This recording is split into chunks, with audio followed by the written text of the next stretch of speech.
Apa akar permasalahannya? Akar permasalahannya adalah ketika kita tidak memiliki satu kesatuan, apa yang harus kita lakukan agar kaum muslimin bersatu, lalu kemudian mereka memiliki kekuatan, dan dengan kekuatan itulah mereka mengerahkan pasukan-pasukan yang terbaik untuk membebaskan Baitul Maqdis.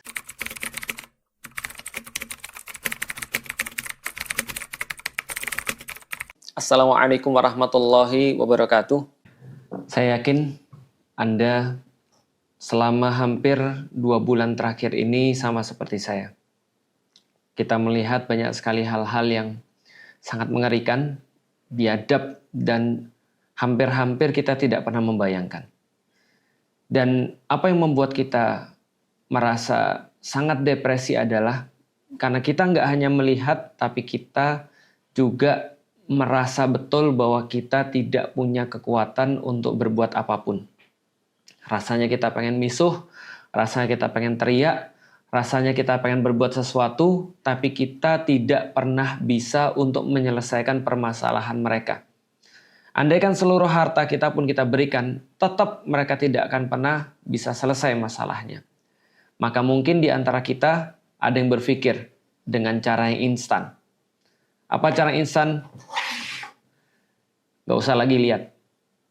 Gak usah lagi tahu tentang apa yang terjadi dengan saudara-saudara kita yang sekarang mereka sedang dizolimi, dibunuhi, dibantai dengan cara yang biadab. Apalagi cara yang instan juga.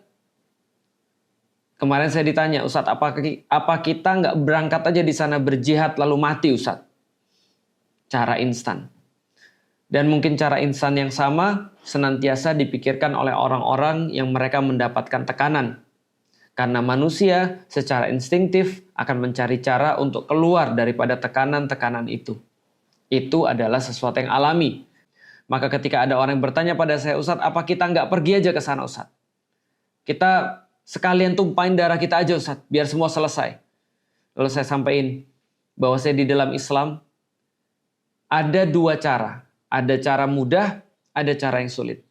Dan biasanya ketaatan itu ada pada cara yang sulit. Akan tetapi, kadang-kadang kemaksiatan itu seolah-olah seperti kebaikan karena dia berada di dalam cara yang mudah. Lalu saya tanya, kalau kita lihat di dalam negeri ini, kita lihat di dalam kehidupan ini, lebih banyak mana orang-orang ketika dia berada dalam tekanan, dia fight atau dia flight? Tentu saja kita lihat banyak orang yang flight, banyak orang yang menyerah. Banyak orang yang ketika dia menghadapi masalah-masalah dalam hidup, dia memilih untuk pergi. Dia memilih untuk kabur daripada masalahnya. Karena itu lebih mudah.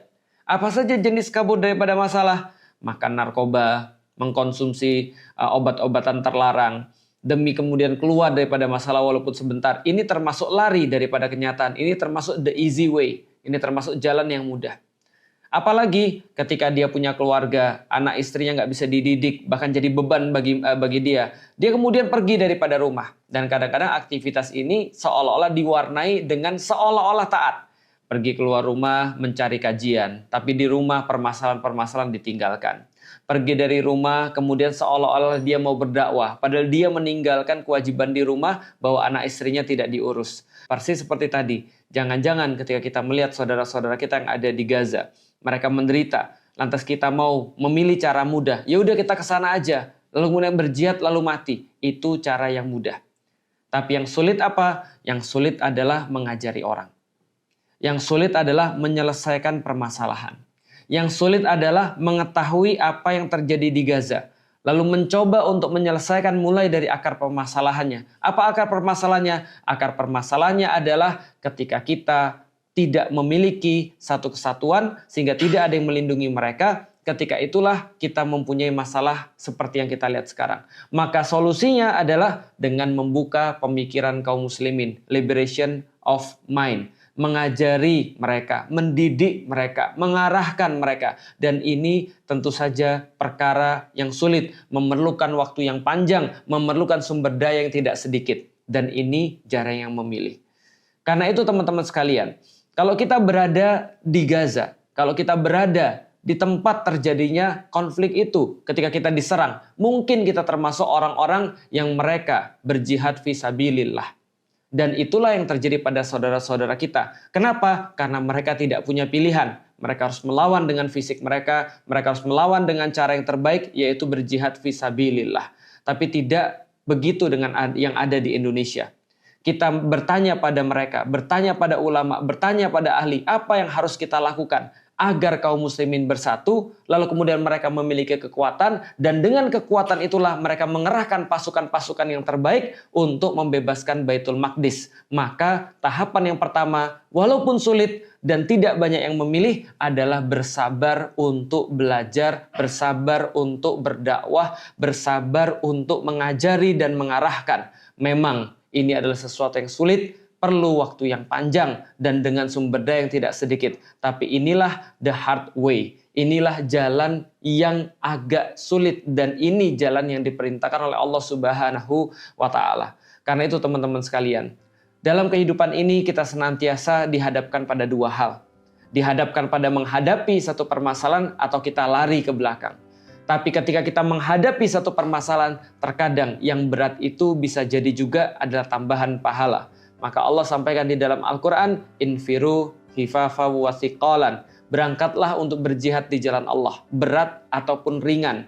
Yang berat itu apa? Ketika dia harus kemudian sabar, ketika dia harus benar-benar mendidik karena yang diperlukan sekarang. Baru ketika semua itu dilakukan, berat pula dia mengorbankan fisiknya, berat dia mengorbankan raganya, berpisah dengan keluarga-keluarganya.